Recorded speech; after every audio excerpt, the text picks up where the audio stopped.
Lo que va a escuchar es una experiencia de uno de nuestros oyentes. Las experiencias compartidas solo son para mostrar cómo y por qué algunas personas se alejan de la Iglesia Sud y las opiniones que incluyen pueden o no coincidir con las de Pesquisas Mormonas. Si le gustaría compartir su propia experiencia, envíenos un mensaje de audio al número de WhatsApp que se encuentra en la descripción. Gracias. Yo conocí la iglesia en el año 1997. En aquel entonces fui un joven de unos 23, 24 años, con baja autoestima, un joven que le costaba sociabilizar, que le costaba encajar, que no se adaptaba. Fui un joven que no le iba bien con las chicas, que no tenía novia, y eso le afectaba bastante. Y dentro de ese contexto en el cual se incluyó problemas con mi familia, conocí la iglesia, acepté el bautismo, ahí encontré un entorno de sociabilidad que yo sentí en un primer momento que me aceptaba y que me daba importancia y que me brindaban afecto. Porque cuando llegué al mes siguiente se me dio un llamamiento, siempre se me, siempre se me alababan mis talentos y me recalcaban que los pusiera en servicio de hombres jóvenes. Se me decía que era una persona útil, en fin, todo eso me comenzó a maravillar. Entonces, entusiasmado por todo eso, al tiempo decidí ir a la misión. Di las entrevistas con el obispo, llené la carpeta misional y comencé a salir a entrenamiento con los misioneros. Yo era feliz con eso. Ellos también muchas veces me alababan, me decían que yo era el mejor hombre joven para hacer divisiones en la calle. Y de hecho, frecuentemente me llamaban para acompañarlos cuando un compañero no podía asistir, ya sea por algún trámite de aduana o enfermedad. Siempre me llamaban a mí para que los acompañara a hacer proselitismo.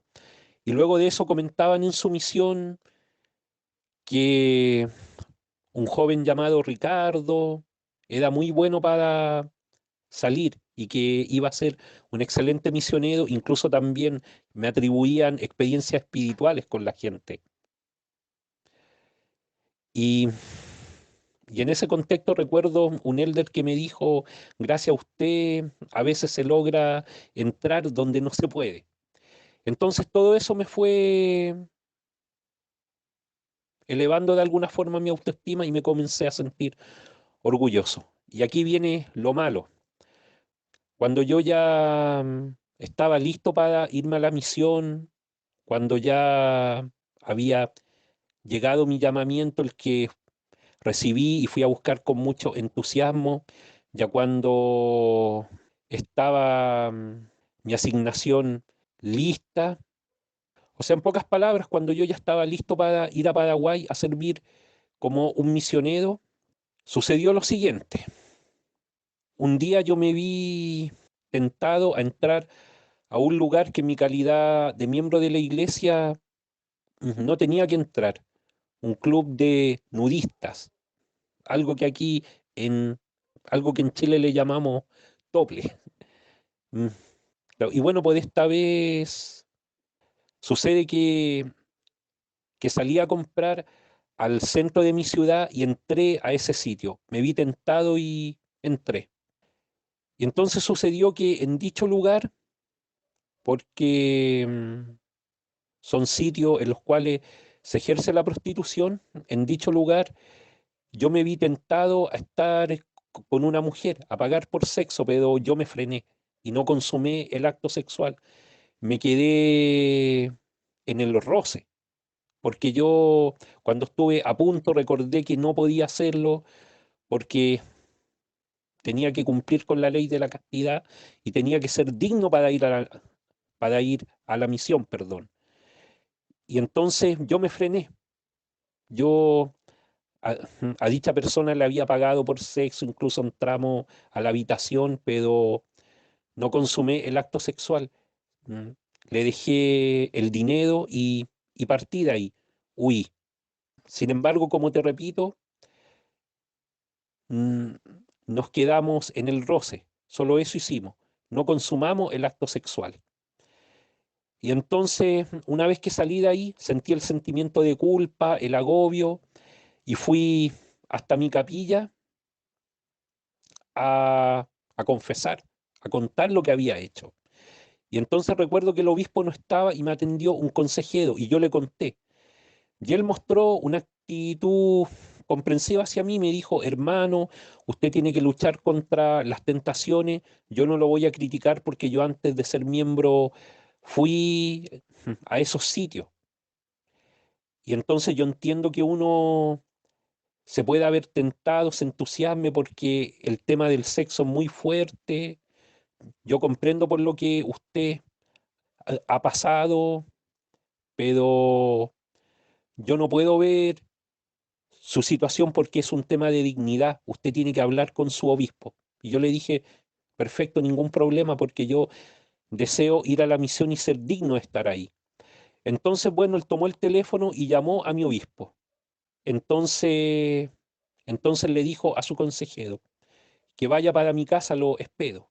Bueno, él no le mencionó el hecho, sino que simplemente le dijo, el hermano Ricardo necesita urgente hablar con usted, tiene algo importante que decirle, que tiene que ver con la misión.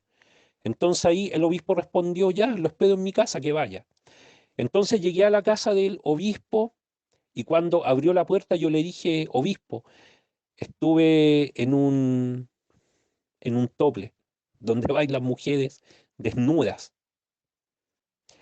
Bueno, y entonces él ahí me hace pasar a su casa, me pide que tome asiento en su sala, y él de inmediato me dice, estuvo muy mal lo que usted hizo, hermano, usted tiene que ser consecuente, tiene que honrar su sacerdocio, usted es miembro de la iglesia, usted no tiene por qué meterse en esas cosas mundanas, en esas cosas sucias.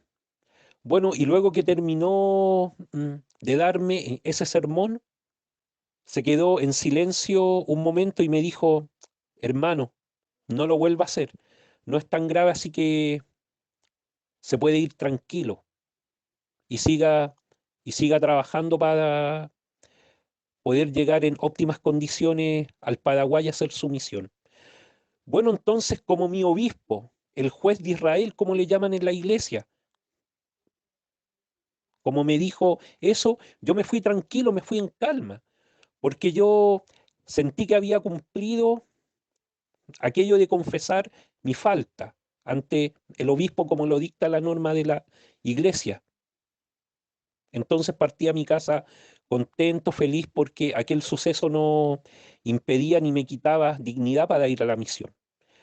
Entonces, bueno, llegó el día del apartamiento. El presidente de Estaca primero me llamó a una oficina, me preguntó, hermano, ¿existe algo que impida este apartamiento? ¿Este es el momento de confesarlo ya después tarde? Entonces yo le dije que no, en absoluta calma.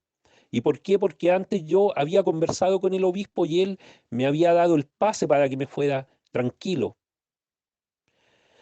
Ya, y entonces salí de la oficina, se hizo la ceremonia, se me apartó como misionero y al siguiente día partí al SEM de Buenos Aires, porque antes de llegar al campo misional en Asunción, Paraguay, yo me debía capacitar en el SEM de Buenos Aires, debía estar 3 semanas. Bueno, entonces, una vez que se me internó en el SEM, la primera semana para mí fue muy linda, fue maravillosa, conocí gente mm, de otras naciones de América Latina, había un ambiente de hermandad, de fraternidad, pero sin embargo de mucho control, porque si yo en la noche me sentía mal y quería ir al baño, tenía que despertar a mi compañero y mi compañero me debía esperar afuera. O también si en algún momento estábamos en alguna clase, yo si deseaba ir al baño, si se me había quedado algún cuaderno en la habitación, yo tenía que interrumpir a mi compañero y debía acompañarme. Y, y bueno, un día consulté por qué tanto control, por qué tanto, por qué tanta vigilancia. Y entonces un compañero me contestó, Elder. Por ejemplo, si usted en la noche va solo al baño y en el pasillo, sin querer, se topa con una hermana y justo el presidente se despierta y los ve. Si no está su compañero, ¿quién va a testificar que se encontraron por casualidad? O sea, siempre estaban pensando morbosamente, siempre se ponían en aquellas situaciones de que hombres y mujeres se podían relacionar sexualmente dentro del SEM. Y entonces, bueno, eso comenzó a ser incómodo para mí, porque yo me sentía vigilado y sin privacidad. Bueno, y lo feo vino un día en que me encontraba en una clase, luego que nos entregaron las placas. Recuerdo que el presidente del SEM leyó una declaración de Gordon B. Hinckley, en la cual decía que incluso tocar las partes públicas era una falta a la castidad. Y si alguien tiene este problema, lo espero en mi oficina, culminó diciendo el presidente del SEM de Buenos Aires. Entonces ahí vino el sentimiento de culpa una vez más y fui a su oficina y le dije, presidente, yo incurrí en aquella falta antes de venir a la Argentina. Y entonces comencé a relatarle lo sucedido. Y él comenzó a hacer preguntas morbosas, muy morbosas, como por ejemplo, usted tocó por encima o por debajo de la ropa, dónde puso los dedos, dónde colocó la boca, usted estaba arriba o abajo, fue en una cama, fue de pie. También me preguntó y usted le acariciaba los senos, usted le tocaba el trasero, le colocaba el dedo en alguna parte. Fue así la entrevista, una entrevista muy morbosa. Y él, bueno, y en la medida que yo recordaba cosas, le confesaba, pero él nunca estaba conforme, me pedía más y más detalle y me argumentaba que yo no podía ingresar al templo con ninguna falta de ese tipo, entonces tenía que recordar y confesar. Y entonces me seguía haciendo preguntas, seguía indagando, seguía escarbando bajo la tierra y cada vez me pedía más y más detalles, me pedía descripciones detalladas de lo que había sucedido. Y, y yo me comencé a sentir mal, muy avergonzado, y él continuaba con las preguntas. Fue prácticamente como una tortura psicológica, porque cuando él no escuchaba de mí lo que él esperaba, me insistía aún más. Y él me tuvo, siempre lo recuerdo, me sacó a las 3 de la tarde más o menos de la sala y recién terminó la conversación conmigo a las 9 de la noche. Nunca lo olvido. O sea, estuvo varias horas preguntándome detalle en una entrevista muy, muy tortuosa. Y bueno, mi compañero estaba muy molesto esperándome afuera porque no podía cenar si yo no estaba con él. Y finalmente el presidente del SEM me dijo, su situación la tengo que comunicar mm, la tengo que comunicar al área. Y entonces el problema que surgió fue que el presidente de Haya se encontraba al interior de la Argentina, en alguna provincia, y no se encontraba disponible mm, para ser notificado de mi situación vía telefónica. Entonces tuve que esperar una semana completa con la incertidumbre de que si me iba a quedar o me iban a enviar a la casa. Y bueno, yo le recalqué al presidente en la entrevista que yo no consumé el acto sexual, que me quedé en el roce. Y entonces él insistía, insistía. A mí me daba la impresión que no me creía porque insistía con las preguntas. Que dónde metiste las manos, que fue por debajo, por encima de la ropa, que dónde pusiste los dedos, pero qué más hiciste, qué más hiciste. Insistentemente, como dije antes, la entrevista se tornó muy morbosa, muy sucia. Es como que a cualquier persona le pidan describir la vida sexual que tiene con su pareja, con su esposa, y la obliguen. Sucedió después de eso que dicho presidente de ADIA llegó a, a Buenos Aires, lo pudieron contactar vía telefónica y le comunicaron mi caso.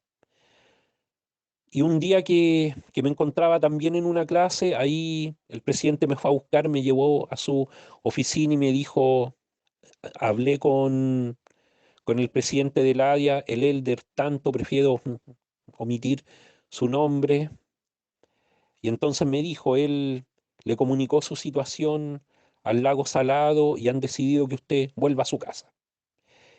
Y esa misma tarde compraron mi pasaje, llamado en un taxi y me enviaron de vuelta a Chile.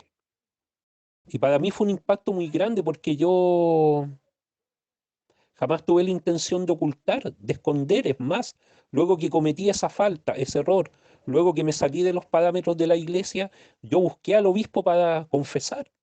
Y fue él quien me dio el pase libre y me dijo, ándate para la casa, no es tan grave. Fue él el que me lo dijo.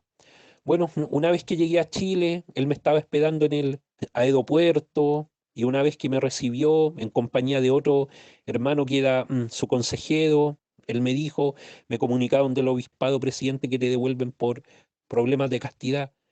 Entonces, él ahí ocurrió el suceso que yo le había relatado en su casa, pero él no reconoció su culpa. Yo le dije que no quería ir a la iglesia, que me sentía muy mal, que no quería pasar por ninguna vergüenza, y me dijo, no seas cobarde, no escondas la cabeza como las avestruces. Bueno, y días después le tuve que rendir cuenta al presidente de Estaca, y también lo mismo, una entrevista morbosa, solicitando detalles sexuales, descripciones exactas de lo que había hecho. No me creía tampoco que yo no había consumado el acto sexual, esa es mi impresión, porque insistía con las mismas preguntas, insistía que si hiciste eso, que si tuviste sexo oral, preguntas de ese tipo, que si tú te masturbas, si tienes pornografía en tu casa. Bueno, y posteriormente con el obispo exactamente lo mismo, otra vez a la misma rutina. Fue muy fuerte, fue muy doloroso que se me entrevistara de esa forma porque se me estaba tratando como si yo fuese un violador al cual la policía le está haciendo un cadeo, o sea, una investigación. Así se me estaba tratando porque, como repito, en la entrevista se me pedían detalles, descripciones detalladas de todo lo que había hecho. Y yo muchas veces no lo recordaba todo y a mí se me forzaba a hacer memoria, a recordar algo más porque me asustaban con el tema del templo, que yo no podía entrar con ningún pecado oculto al templo porque significaba la condenación. Entonces ahí comencé a deprimirme, me comencé a sentir atormentado, ansioso, ahí comencé a ver las contradicciones en la iglesia. Yo recuerdo que antes de la misión a mí me quitaron mi llamamiento con hombres jóvenes, porque un día a un amigo, que hasta el día de hoy es mi amigo, una, una gran persona que conocí en la iglesia, un día en una actividad de jóvenes, yo le hice una broma. Tomé una, una botella de bebida gaseosa, la puse en mi entrepierna y le hice un gesto obsceno. Entonces, bueno, un líder que me vio me acusó con el obispo, me citó entrevista, me dio un gran sermón, me trató de inmaduro, me trató de sucio, de vulgar, y me quitó mi llamamiento porque yo podía ser una mala influencia para los hombres jóvenes. Se escandalizó por eso, por una broma que yo hice, y él después, sin embargo, cuando tuvo que entrevistarme, su entrevista fue morbosa, fue una entrevista sucia, porque él preguntaba y exigía detalles sexuales, descripciones gráficas de lo que yo había hecho. Y por más que yo insistía en que no había consumado el acto sexual, ellos continuaban ya de forma obsesiva con sus preguntas, o sea, lo que esperaban que yo les dijera que sí, que me había acostado con la mujer y que habíamos tenido sexo. Eso esperaban que dijera, pero no, no fue así. Y, y bueno, no se me suspendieron mis derechos, pero sí se suspendió mi llamamiento. Y yo tenía tres versiones distintas. El presidente de Estaca me hablaba que había conversado con una autoridad general de Chile y le había dicho que luego de 6 meses podía volver y que se me cambiaba el llamamiento porque implicaba un gran gasto mandar un misionero al extranjero. Entonces, por ende, mi llamamiento iba a cambiar y iba a ser enviado dentro de Chile. El obispo me decía que el obispado presidente le dio un plazo de 3 meses. Ah, y en el SEM me habían dicho que de 6 meses a un año. O sea, yo también estaba confundido. Yo pensaba, pucha, ¿quién tiene la razón? ¿Quién me está diciendo la verdad? Bueno, y el obispo en posteriores entrevistas, cuando él quería saber mi situación, él siempre me culpaba, me decía, si tú hubieses hablado antes, hubiésemos aplazado tu misión. Y en ese entonces yo aún mantenía cierta creencia en la iglesia y entonces aceptaba en primera instancia lo que él me decía. Acataba sus dichos porque yo también aún mantenía cierta fe y aún quería servir al mundo a través de la misión. Y bueno, y en este proceso me apoyó mi padre, un día me acompañó a una entrevista, bueno, él no es miembro, sin serlo me apoyó de todas formas, y en un momento dijo algo significativo el obispo. Para otra vez yo le voy a hacer entrevistas más al hueso a los chiquillos, lo que en Chile significa ser más prolijo, ser más detallista cuando se queda a saber lo que ha hecho un joven. Entonces él ahí no abiertamente, sino que sutilmente reconoció que se equivocó en la entrevista. Si él hubiese desde un primer momento preguntado detalles, si él me hubiese dicho en la sala de su casa, siéntate, te escucho, cuéntamelo, todo hubiese sido distinto, pero él abiertamente nunca lo reconoció. Siempre me hizo sentir culpable, siempre me hizo sentir muy vejado. Y bueno, ¿y para qué hablar de la estaca? Se me criticaba, se me enjuiciaba y a mí nunca se me prestó ningún apoyo, no tuve ninguna pizca de comprensión, salvo de dos hermanos, pero sin embargo siempre me estaban presionando para volver a la iglesia, me sacaban en cara el tema de los convenios, pero yo no me sentía bien, yo tenía mucha vergüenza de volver a la iglesia, porque en realidad mi conciencia me castigaba y también los mismos hermanos me habían apartado, me habían aislado, o sea, me habían hecho el vacío. Y francamente no tenía ganas de ir. Estaba muy deprimido, muy mal, porque siempre recibía recriminación y también tuve que pasar por otras entrevistas de detalles. Bueno, y finalmente me gustaría plantear la siguiente pregunta. Si tres sujetos llegan en vehículo a robar una tienda, uno de ellos espera en el auto para la fuga, otro se baja y fuerza la puerta. Posteriormente, el último de los asaltantes baja del auto para entrar y robar. Es culpable solo el que maneja el vehículo y se apresta para la huida esperando a sus compañeros de crimen. Solamente es culpable quien fuerza la puerta para que alguien más entre, o solo es culpable quien sustrae las especies del lugar. ¿Es culpable uno de ellos o los tres? Gracias. Gracias por este espacio y por la oportunidad.